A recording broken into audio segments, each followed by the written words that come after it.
마태복음 16장을 변곡점으로 예수님의 그 사역은 방향이 분명하게 드러납니다. 이때까지 예수님은 권능으로 엄청난 기적들을 행하셨어요. 일반 대중은 그런 그 주님의 모습을 보면서 환호를 합니다. 왜? 그들이 오랜 동안 기다려왔던 메시아의 권능이었기 때문이죠. 하지만 예수님은 백성들이 기대하던 그 영광의 길이 아닌 이 고난의 길을 선택하시고 그 길을 가고자 이제 제자들에게, 사람들에게 이야기를 하십니다. 사람들의 태도가 달라지는 거예요. 그 길을 막아섭니다. 그런 제자들을 바라보면서 자신을 따르려는 이들에게 제자의 길에 대한 그 선택, 제자는 이런 것이다라고 우리에게 요청을 하시죠. 이제 마태복음 16장 24절의 말씀입니다. 이게 예수께서 제자들에게 이르시되 누구든지 나를 따라오려거든 자기를 부인하고 자기 십자가를 지고 나를 따를 것입니다. 그러니까 제자의 길이 어떤 것인지, 어떤 길인지 그 본질을 깨닫도록 하시는 거예요. 사람들이 기대하는 것과 다른 것입니다. 예수님이 가고자 하시는 길은. 근데 사람들은 오해하는 거죠.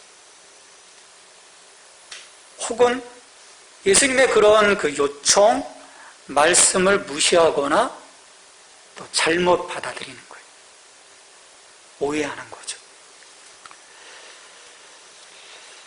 예수님도 공생의 시작점에서 사탄의 유혹을 받지 않습니까? 그 유혹의 본질이 뭐겠어요? 야, 고난 없이 너 영광의 자리에 가라고 하는 그 유혹이거든요. 근데 이건 예수님뿐만 아닌 거죠. 모든 사람이 예외 없이 이런 사탄의 유혹 앞에 서는 거예요. 그냥 영광의 자리로 가. 내가 이거 다 줄 수 있어. 라고 유혹하는 거죠. 이 일은 아마 주님 오실 때까지 계속되어질 심각한 문제라고 생각을 합니다. 이것으로 인해서 우리의 그 신앙은 늘 긴장 관계에 있는 거죠. 내가 기대했던 그 기대에 미치지 못하면 예수님의 기대는 실은 그런 사람들의 마음속에서는 의미가 없는 거예요. 왜? 메인은 내 기대거든요. 그래서 미치지 못하면 아무리 많은 시간을 달려왔어도 가차없이 돌아서는 거죠. 아까 우리 찬양에서는 내가 결코 돌아서지 않으리라고 했는데 그냥 쉽게 돌아섭니다. 왜? 내 기대가 미치지 못하니까. 이렇게 제자들의 신앙 고백과 그 고난의 길에 대한 애제자인 베드로도 막아서잖아요. 주님 그러시면 안 됩니다라고 막아서거든요. 그런 제자들의 반응을 확인하면서 예수님은 계획을 세우신 거죠. 그래서 이 6일 후에 이 신앙 고백을 묻고 또 자신의 그 십자가에 대한 고난의 길을 선포하시고 제자들의 거친 그 반대, 그 반응들을 확인하신 주님께서 그 중에 베드로와 야고보, 요한 이 3명의 제자를 데리고 산으로 가십니다. 성경에서 어떤 산인지는 정확히 얘기하고 있지 않아요. 우리가 추정컨대 이제 헐몬산일 거라고 이제 추정을 합니다. 자, 산에 다 올라가서 예수님 제자들이 예수님을 바라보는 순간 그들 앞에서 이전에 예수님은 간 데 없고 전혀 새로운 모습으로 변형된 예수님을 보게 돼요. 성경은 그 상황을 그 옷이 광채가 나며 세상에서 빨래하는 자가 그렇게 희게 할 수 없을 만큼 매우 희어졌더라라고 설명을 합니다. 눈부신 거죠. 너무나 희어서 눈이 부실 정도였다라고 하는 표현일 것 같습니다. 제자들은 여기에서 그 인간 그 예수의 그 모습이 아닌 참 하나님의 본체이셨던 아들의 그 본 모습을 이제 경험하게 되는 거예요. 게다가 율법과 선지자를 대표하는 모세와 엘리야 함께 예수님과 말씀을 나누는 장면을 보게 되죠. 이게 그들이 생각했던 랍비이신 예수님의 그 격이 이 한 컷 속에서 달라지는 거예요. 우리가 생각했던 그 예수님 그 이상의 분이시구나라고 하는 경험을 이제 제자들로 하게 하신 거죠. 이것은 가슴 떨리는 일이었습니다. 자, 예수님께서 모세와 엘리야와 나누신 대화의 내용은 마태복음에서는 전혀 기록하고 있지 않아요. 또 같은 병행 본문인 마가복음도 마찬가지고요. 근데 누가복음, 또 다른 그 병행 본문인 누가복음 9장 31절에서는 이렇게 이야기하고 있어요.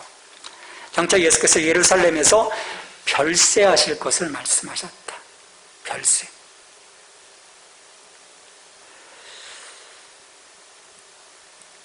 그러니까 곧 이루어질 예수님의 죽음, 고난과 죽음에 대해서 이 엘리야와 모세와 이야기를 나눈 거예요. 지금 굉장한 영광의 모습이지 않습니까? 참 하나님의 본체와 같은 그 모습, 그 영광스러운 그 모습, 그것을 보여주신과 동시에 예수님이 예루살렘에 올라가셔서 고난받고 돌아가셔야 하는 그 상황, 그것을 드러내시는 거예요. 어떤 그 영광과 고난의 두 장면을 겹쳐서 보여주시는 거죠. 세 명의 제자들은 급작스럽게 예수님의 거룩하신 모습으로 변형되어서 모세와 엘리야와 이야기를 나누는 걸 보고 두려워하죠.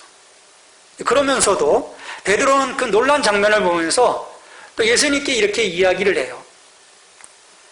마태복음 17장 4절에 주여 우리가 여기 있는 것이 좋사오니 만일 주께서 원하시면 내가 여기서 초막셋을 짓되 하나는 주님을 위하여 하나는 모세를 위하여 하나는 엘리야를 위하여 하리이다.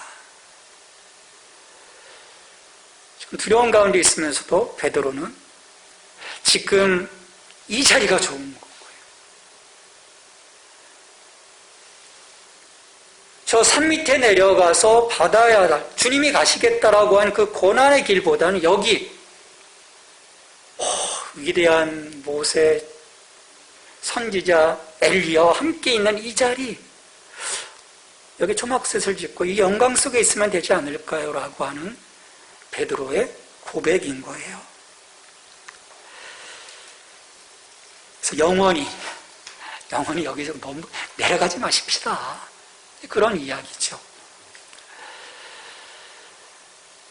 고난과 죽음의 길을 가야 할 인자의 길이 아직 남아있는데 예수님은 그걸 지금 모세와 엘리야와 이야기하고 있는데 베드로는 성급하게 지금 그 시간에 주저앉아서 하나님 나라의 영광을 좀 누리는 것이 어떻겠습니까? 라고 이야기하는 거예요. 그러면서 고난과 죽음의 길을 자연스럽게 거부하는 거예요. 내려가지 않으면 그 길은 없는 것입니다. 주님 그냥 여기서 있죠. 거부하는 거예요. 그것은 예수님이 분명히 자신의 길에 대해서 이야기한 것을 베드로가 아직도 수용하지 못했고 또 그 길에 대해서 이해하지 못했다라는 거죠.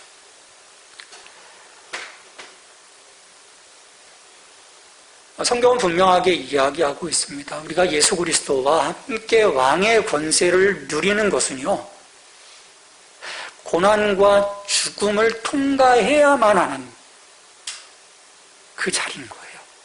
성경을 분명히 이야기하고 있어요.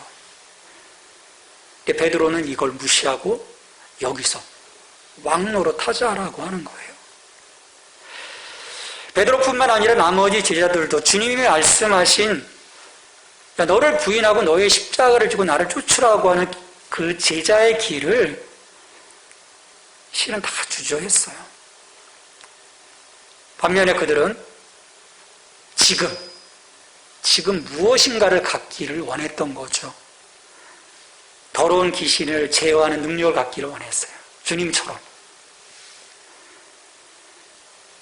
다른 사람들을 지배하고 큰 자가 되고 싶어 했습니다. 그리고 주님을 따름으로 그에 따른 보상을 받아서 그 영광의 오른편과 왼편에 앉기를 원했어요. 그게 제자들이었어요. 그러면서도 정작 예수님과 공유해야 할 고난, 그 고난의 길은 좀 가지 않았으면, 그럼 좀 그냥 해피했으면, 그런 마음들을 갖고 있는 거죠.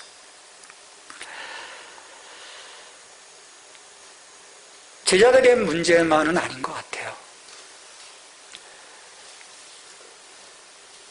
우리 모두에게도 그런 마음들이 한켠에는 있을 것 같아요. 그 현재, 지금 내가 감당해야 할 나의 이 영적인 과제를 무시한 채 자꾸 우리의 마음은 어디에 가 있나요? 미래의 상급에 있는 거예요. 그리고 혹시 오늘 누릴 수 있는 그 은혜 가운데 우리의 마음들은 너무 꽂혀 있는 거죠. 근데 이것은요, 언제나 사탄이 우리에게 던지는 유혹의 미끼입니다. 물으라는 거예요. 근데 이것을 우리가 덥석 물어버리는 순간 우리의 이 길은요, 실은 완전히 어긋나는 거죠. 돌이키기 점점 어려워질 수 있는 그런 길인 거예요. 베드로가 이처럼 초막셋을 짓겠다고 말할 때 급작스럽게 구름이 몰려와서 예수님과 제자들을 덮었습니다. 그리고 그 구름 속에서 소리가 나요. 이는 내 사랑하는 아들이요 내 기뻐하는 자니 너희는 그의 말을 들으라. 너희는 그의 말을 들으라. 자, 이 말씀은 누구를 향한 걸까요? 제자들을 향한 거예요. 하나님은 예수님이 하나님의 사랑하시는 아들이심을 제자들에게 지금 확증해 주고 계시는 거예요. 처음 예수님이 공생애를 시작하시면서 하신 일이 뭡니까? 세례 요한에게 나가 요단강에서 세례를 받으시는 거거든요. 그때도 동일하게 하늘문이 열리고 성령의 강림과 함께 이는 내 사랑하는 아들이라, 그러니까 너는 내 사랑하는 아들이라 내가 너를 기뻐하노라 라고 말씀을 했거든요. 이때는 하나님의 음성은 누구에게 들려주시는 거예요? 예수님인 거예요. 공생애를 시작하시는 그 하나님께 너는 내가 기뻐하는 내 아들이다 라고 말씀해 주신 거죠. 근데 지금은 이 세 명의 제자들에게 예수님이 하나님 아들이심을 확인해 주시는 음성이에요. 우리 믿음의 길에서요, 저는 이 장면이 굉장히 중요한 장면이라고 생각해요. 우리 안에 이 장면이 없으면요, 주님 우리가 온전히 따라갈 수가 없는 거예요. 이 음성이 내 마음속에 각인되어질 때 내가 주는 그리스도시요 살아계신 하나님의 아들이라고 고백할 수 있는 거죠. 베드로가 그때 했던 그 고백은 아직 여기에 대한 확신이 없는 그런 고백이었거든요. 이런 장면들이 계속 쌓여서 나중에 베드로가 물론 주님을 부인하긴 하지만 그러나 마지막 점에서는 정말 주님을 위해서 그가 죽을 수 있었던 거죠. 그뿐만 아니라 여기서 강조되는 너희는 그의 말을 들으라 라고 하는 말씀, 우리 여기에 주목해야 합니다. 제자들로 하여금요, 하나님의 아들 예수 그리스도의 말씀에 귀를 기울이고 순종할 것을 요청하는 거예요. 제자들은 자기들의 생각을 더는 고수하지 말도록 하는 거죠. 야, 이는 내 사랑하는 아들이다. 이 예수의 말을 너희는 이제 들어야 한다. 그래서 거부하지 마라. 순종해라.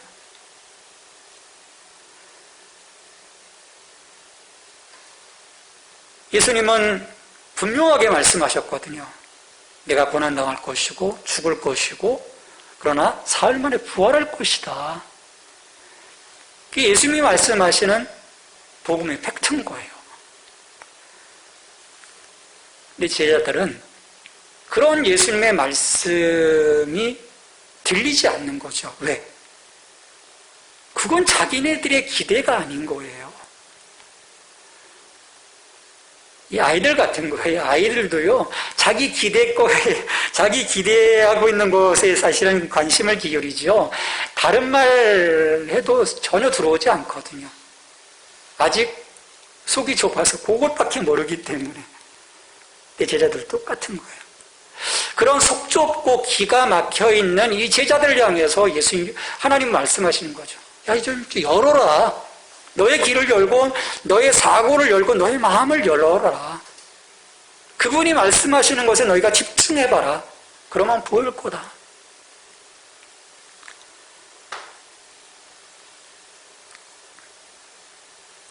제자로서 우리는요, 하나님의 아들의 영광에 대한 소망을 가져야 합니다.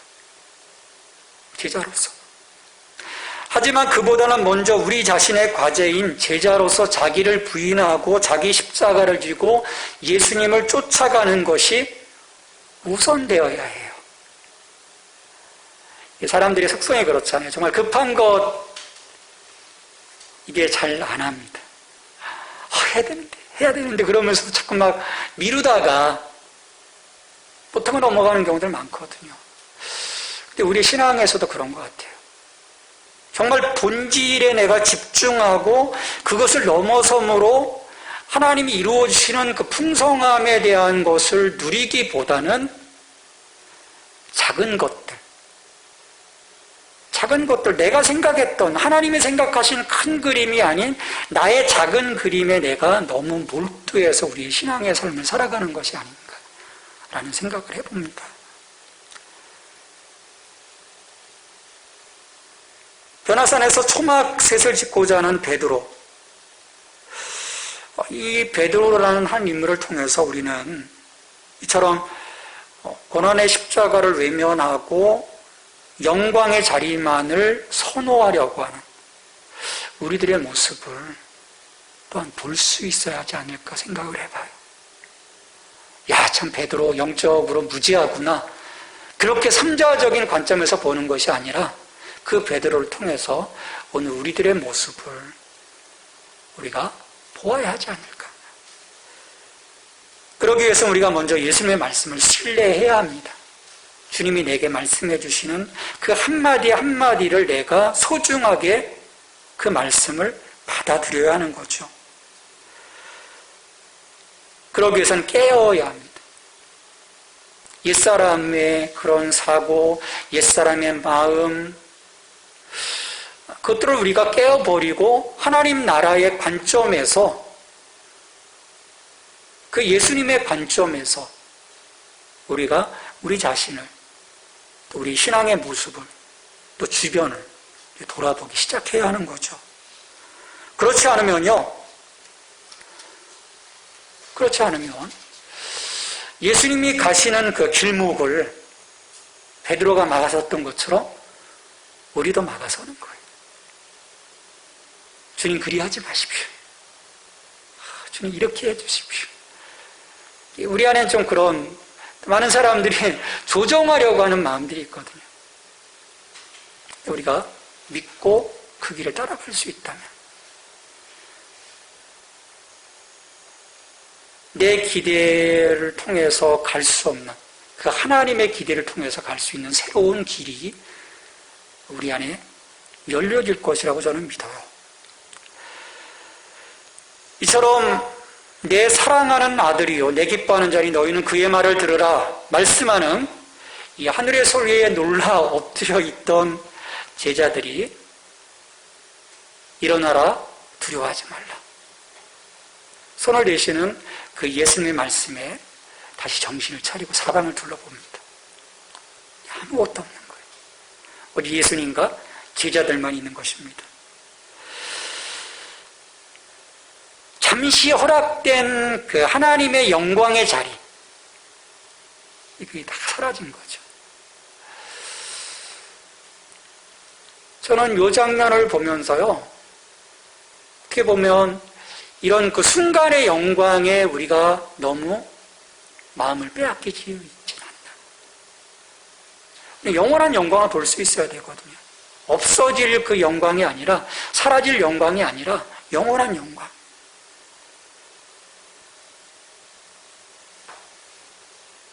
그러나 이런 영적인 경험들이 실은 그냥 무익한 것은 아니라고 생각을 해요. 우리에게도 큰 힘이 될 것이고요. 이 베드로와 야고보와 요한에게도 이 영적인 큰 힘이 되는 거예요. 이것들이 쌓이고 쌓여서. 자, 이렇게 산에서 내려올 때 목격하고 놀라운 일들을 목격하고 제자들 데리시고 예수님께서 내려오실 때 제자들에게 이렇게 경고를 하십니다. 인자가 죽은 자 가운데서 살아날 때까지는 본 것을 아무에게도 이르지 말라. 자, 예수님은 의도를 가지시고 제자들에게 이 장면을 보여주셨어요. 그냥 가서 엉겹길에 보여주신 게 아니에요. 의도하신 거예요. 이 3명의 제자들을 위해서 지금은 형편없이 보이는 제자들이지만 이 변화산에서의 이 경험, 하나님의 아들 되심에 대한 이 경험은 그들이 확고하게 그 믿음이 자리매김하는 데 있어서의 중요한 소스들인 거거든요. 근데 왜 함구령을 내리셨을까?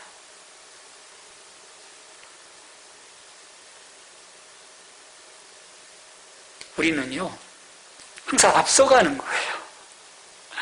주님이 의도하신 그 의도를 우리가 잘 생각하고 그것들을 세밀하게 관찰하기보다는 그 보여주시는 의도와 상관없이 예수님의 영광스러운 그 모습, 그것을 이 3명의 제자들이 어떻게 하겠어요? 가서 나발을 부는 거죠. 이야, 우리 예수님이 모세와 엘리야와 막 얘기를 하셨어. 그 모습이 정말 세상에서 볼 수 없는 그런 모습이었어. 그 장면만 전할 수 있는 거예요. 왜? 사람들이 여기에 관심이 있어요. 여기에 관심이 있습니다. 고난받고 십자가를 져야 하는 이런 관심밖에 있습니다. 예수님은 그걸 차단하시는 거예요. 그들 마음속에만 두신 거예요. 베드로, 야고보, 요한, 그들의 마음속에 다른 제자들에게 이것이 영향받지 않도록. 물론 나중에 정말 그 엄청난 이 경험이 나중에는 공유되어지죠. 왜? 부활하신 예수 그리스도의 경험 속에서 확고하게 그들의 예수님에 대한 마음이 자리 잡았을 때 이 거룩하신 영광스러운 변모에서의 그 경험은 맞아. 하나님의 아들이셨기에, 하나님이 기뻐하는 아들이셨기에 그 죽음 가운데서 부활하셨구나라고 하는 확고한 그 믿음으로 이어질 수 있는 거거든요. 근데 아직은 아니었던 거예요. 왜? 이 영광에만 그들의 마음을 빼앗길 수 있기 때문인 거죠. 우리의 마음 속에서요, 그래서 끊임없이 그런 작업들을 이루어가야 합니다. 영광에 대한, 나의 어떤 그 엄청난 어떤 그 경험들에 대한, 그것보다는 지금 내가 주님 앞에서 어떤 모습으로 이 길을 걸어갈 것인지에 대해 우리가 고민하고 거기에 대해서 기도하고, 주님은 그걸 원하시는 거예요. 쉽게 말해서 우리의 이 믿음의 길에서 설레발 떨지 않기를 바라시는 거예요. 우리가 잘못 읽어내는 그 순간에 우리 믿음의 길은요, 어그러지고 마는 것입니다. 따라서 예수님께서 제자들에게 변화산에서 예수님의 그 영광을 보여주시면서 하나님 나라의 영광을 잠깐이나마 경험하도록 한 목적은요, 분명해집니다. 저는 세 가지의 목적을 가지고 이 장면을 제자들에게 보여주셨다고 생각을 해요. 첫 번째 목적은 고난의 길이 패배가 아님을 보여줌으로써 지금 가야 하는 십자가의 길이 예수님뿐만 아니라 제자들에게도 영광의 길이 됨을 깨닫게 하는 데 목적이 있습니다. 대부분 사람은요, 죽음에 관해서 얘기하면 패배 또는 사명의 실패를 떠올립니다. 죽는데 더 이상 할 게 없지 않습니까? 죽어버리면. 그러니 제자들은 그런 말을 들을 때마다 반대하는 거예요. 우리 앞으로 나가야 되는데, 혁명을 일으켜야 되는데, 주님 여기서 죽으시면 그냥 끝입니다.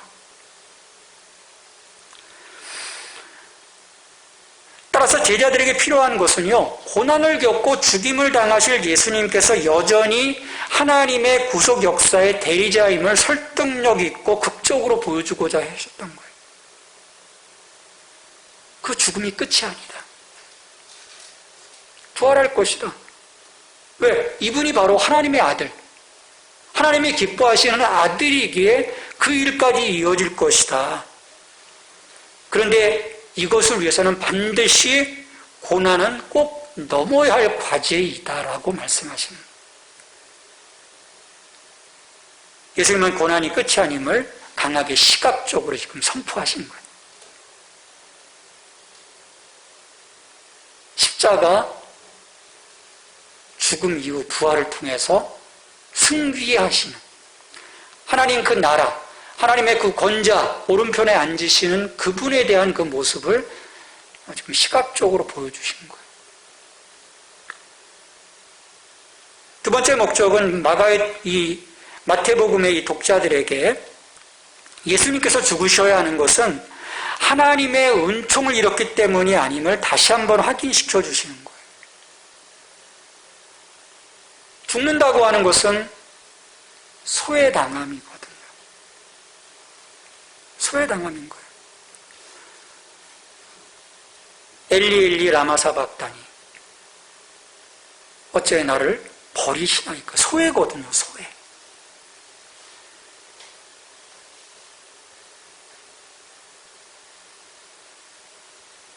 이 장면을 통해서 예수님의 사명과 목적, 그 죽음을 통해서 달라지는 것이 아니다라고 하는 것을 분명하게 보여주시는 거죠.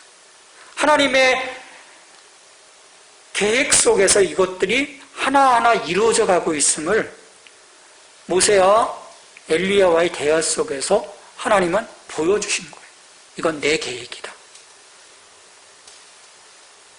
그래서 예수님의 수세 후나 순환 예고 후나 하나님은 항상 예수님과 함께하면서 예수님의 그의 아들이심을 천명하신 거예요.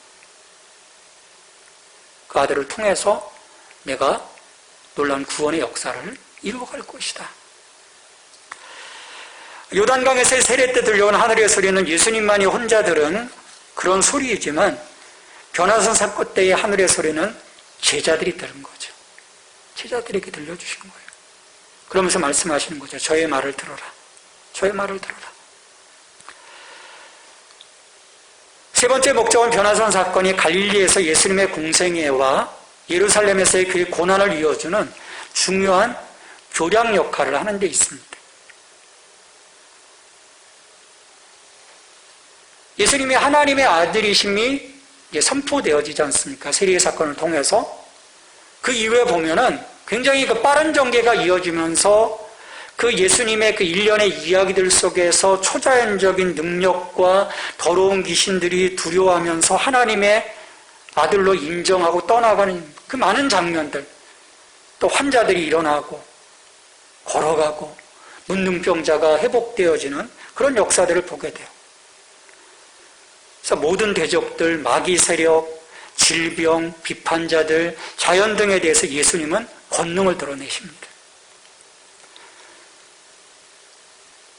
그러나 복음서 이야기에서 전함점, 정말 실제적인 위기는요, 예수님께서 자신의 고난을 예고하실 때부터 드러나는 거예요. 서두에서 말씀드린 것처럼 마태복음 그 16장을 병곡점으로 해서 사람들의 위기가 닥쳐오게 돼요.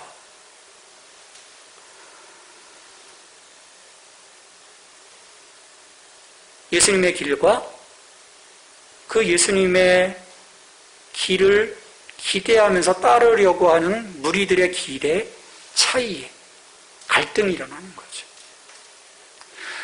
그래서 요한복음에서 보면 예수님이 고난을 이야기하신 그 시점에서 실은 많은 사람들이 떠나갑니다.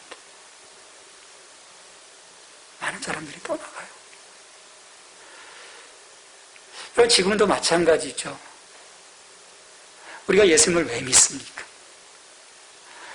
왜 우리가 기독교의 이 믿음 가운데 기이했습니까?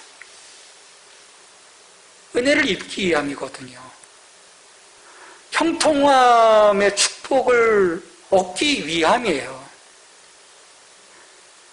나는 이 길에서 죽으리라라고 생각하고 뛰어드는 사람이 있습니까? 없죠. 나 주를 위해서 죽을 거야. 나 주를 위해서 순교할 거야. 처음부터 그렇게 뛰어드는 사람 한 사람도 없습니다.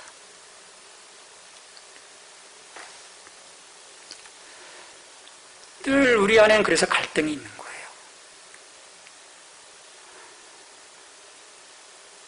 주님이 내게 희생을 이야기하실 때 지금 이 제자들도 보면요, 처음에 데리시고 권능을 드러내시고 이들이 계속 말씀해 가시면서 성장하기를 사실은 기다리셨거든요. 처음부터 너 죽어! 너 그렇게 해야 돼! 라고 얘기하면 아직 믿음이 성숙해서 결단할 수 없는 그런 상황이거든요. 그래서 예수님이 지금 기다려주신 거예요. 그래서 어느 시점까지 올라왔을 때 지금 이 부분을 말씀하시는 거죠. 우리는 내 믿음이 성장하고 있다, 성숙하다라고 생각하면서도 이런 그 주님의 말씀하심이 내게 다가올 때는 번민하게 되는 거예요. 내 기대와 다른 그 주님의 기대의 음성 속에서 내 믿음은 심히 흔들리는 거죠.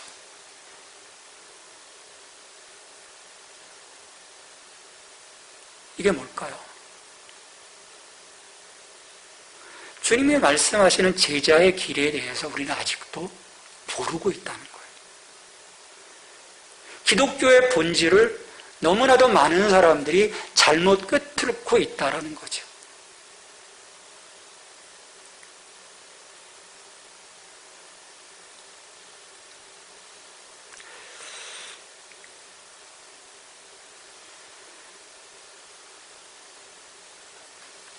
오늘 그리스도의 제자로 자칭하며 살아가고 있는 우리는 정말 무엇을 추구하고 살아가야 될까?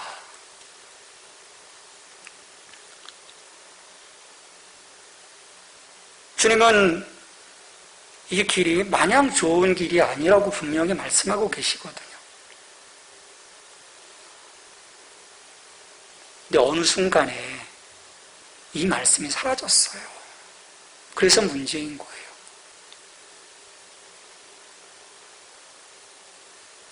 너를 부인하고 너의 십자가를 지고 나를 쫓으라. 이 말씀이 사라졌어요.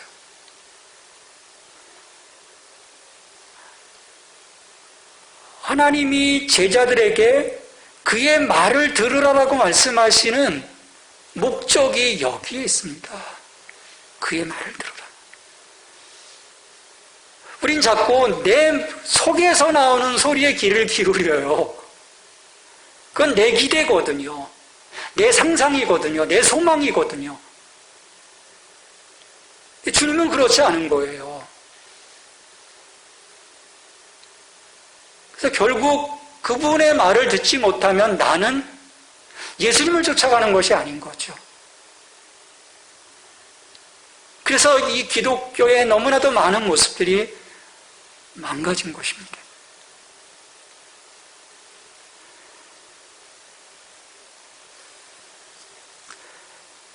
우리는 하나님의 자녀요, 또한 상속자로서 고난 뒤에 주어질 하늘의 영광을 볼 수 있는 영적인 눈이 필요합니다.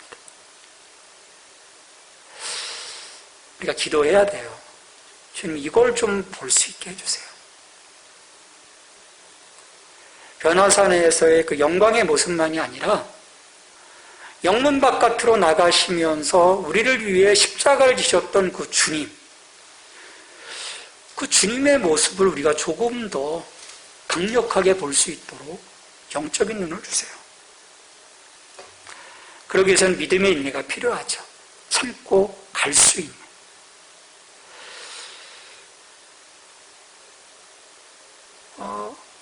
이 길에서 실은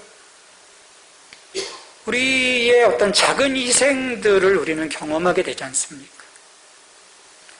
심은 대로 거둔다고 하는 그 말씀 속에서 나름대로 심고 헌신하고 가다 보면 이게 얼마나 갈까? 언제까지 이렇게 해야 되지? 라고 하는 그런 그 근심 어린 그 마음이 우리 가운데 올라오거든요. 지금 우리 코로나 벌써 2년 넘게 얼마나 힘이 듭니까? 이런 것처럼 우리의 그 신앙의 길에서 실은 그런 그 기대가 충족되지 못하고 계속적인 어떤 헌신과 나의 그 내어놓음에 대한 그 요청들 앞에서 우리는 지쳐가는 거예요. 그래서 주님을 바라보죠. 언제까지 이렇게 해야 돼요? 이게 정말 믿음의 길인가요? 이게 주님이 말씀하신 신앙의 길인가요? 이거는요, 사탄에게요, 너무나도 좋은 찬스인 거예요. 딱 던져놓죠.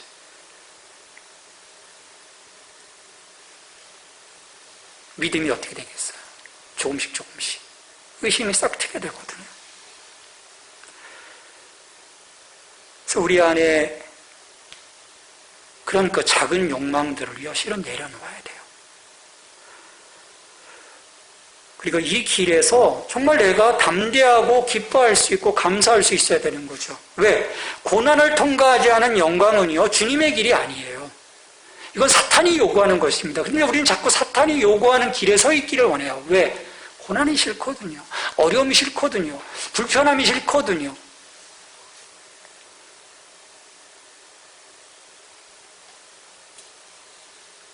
우리가 죽지 않는 한 우리는 예수님과 함께 영광의 자리에 동참할 수 없습니다.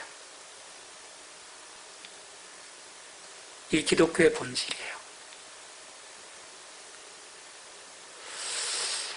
하나님 나라의 영광에 내가 동참할 것인지 아니면 그냥 나의 작은 이 소망의 채워짐으로 나는 기뻐할 것인지 우리는 선택해야 되는 거죠.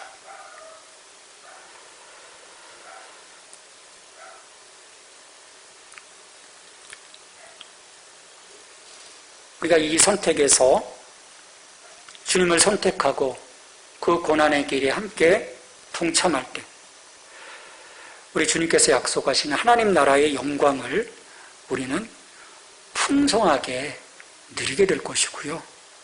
이것은 지금 우리가 누리고 싶어하는 이 땅의 작은 우리의 그 영광과는 비교할 수 없는 놀라운 축복이라고 저는 믿어요. 그럼 이걸 좀 보고 가십시다. 그러면요, 모든 것이 저는 달라질 거라고 생각해요. 세상을 바라보는 눈, 그리고 하나님과 예수 그리스도를 바라보는 눈이 저는 분명 달라질 거라고 생각해요. 매일매일의 삶에 있어서의 어떤 선택에서 내게 기쁨이 있을 거고요. 그로 인한 우리의 영적인 그런 그 자존감이 우리를 강력하게 만들어 가실 거라 생각해요. 그 안에 성령께서 함께 하시니까. 산상변모주일이고요. 이제 곧 3월 2일 제수요일. 그러면서 사순절 절기가 시작이 됩니다. 주님이 선포하신 이 고난의 길, 이 사순절 절기에 우리가 같이 깊이 묵상하면서 정말 내가 이 길에 서 있는지, 그리고 이 길을 정말 내가 기뻐하는지, 이것을 내가 감사함으로 받고 있는지 우리들의 모습을 점검할 수 있으면 합니다. 그래서 우리가 온전한 제자로서 주님의 기대에 참여해서 예수님과 매일같이 동행하는, 그래서 그로 인해서 하나님 나라의 영광에 대한 소망을 갖고 나아갈 수 있는 저와 여러분이 되기를 주님의 이름으로 축원합니다. 우리 같이 기도하십시다. 주님, 우리 안에 이 땅에서의 그 작은 그 영광, 어떤 그 번성에 대해서 우리가 마음 뺏기지 아니하고 주님 가신 그 길을 함께 걸어가 그 주님의 영광에 함께 동참할 수 있는 정말 놀라운 그 하나님 나라의 영광에 함께 참여할 수 있는 저희들의 신앙의 길이 될 수 있도록 도와주시옵소서. 우리 같이 기도하겠습니다. 하나님, 변화산에서의 하나님 그 모습, 영광스러운 모습을 제자들에게 보여주신 주님의 그 모습을 우리가 이 시간 봅니다. 주님, 우리는 과연 무엇을 바라보고 있습니까? 하나님, 우리의 시선이 이제는 바뀌게 하여 주시옵소서. 이 땅의 것을 바라보고 여기에서 우리의 그 만족함으로 인하여 그냥 눌러앉는 것이 아니라 우리의 눈을 하나님을 향해서 바라볼 수 있게 하시고 주님을 향해서 바라볼 수 있게 하여 주시옵소서. 우리의 시선이 주님 허망한 곳으로 채워지지 않게 하여 주시옵소서. 주님, 이 길에서 우리가 기뻐할 수 있기를 원합니다. 이 길에서 감사할 수 있기를 원합니다. 주님, 이 길에 우리와 함께 하시는 주님 때문에 우리가 매일매일 행복해할 수 있게 하시고 그 주님 때문에 주님 안에서 그 능력으로 채워지게 하시고 매일매일 이 길에서 내가 비록 나의 십자가를 지고 가지만 정말 감사함으로 찬양할 수 있고 매일매일 그 행복함 속에서 주님을 노래할 수 있는 저희들의 삶이 될 수 있도록 주님 축복해 주시옵소서. 구원의 하나님, 우리가 이 믿음의 길에서 오직 주님의 말씀을 듣고 순종하며 갈 수 있도록 도와주시옵소서. 우리가 참으로 마땅히 해야 할 것인데 우리는 주님을 향한 수고에 너무나도 인색할 때가 많습니다. 이런 이기적인 우리의 마음을 용서하여 주시고 주님을 위해 참으로 소중한 것까지도 포기할 수 있는 믿음으로 자라가게 도와주시옵소서. 주님, 그 변화산에서 깊은 그 영적 감동이 그 3명의 제자들에게 있었던 것처럼 우리 안에도 주님 때문에 우리 안에 그런 그 영적 감동이 일어나기를 소망합니다. 그것이 내게 큰 힘이 되게 하시고 어렵고 힘든 자리도 너끈히 이기며 나갈 수 있는 내적인 힘이 될 수 있도록 주님 역사해 주시옵소서. 종말의 때를 살아가면서 늘 영적으로 깨어있는 제자 되기를 원합니다. 잠들어 있지 않게 하여 주시옵소서. 늘 깨어 무시로 예비할 수 있는, 그래서 주님 앞에 섰을 때 부끄럽지 않은 참 제자가 되게 하여 주시옵소서. 유한한 이 땅에 우리의 가치를 두지 않게 하시고 우리의 마음이 하나님 나라에 영원한 소망을 두고 걸어가게 하여 주시옵소서. 예수님의 이름으로 기도합니다. 아멘.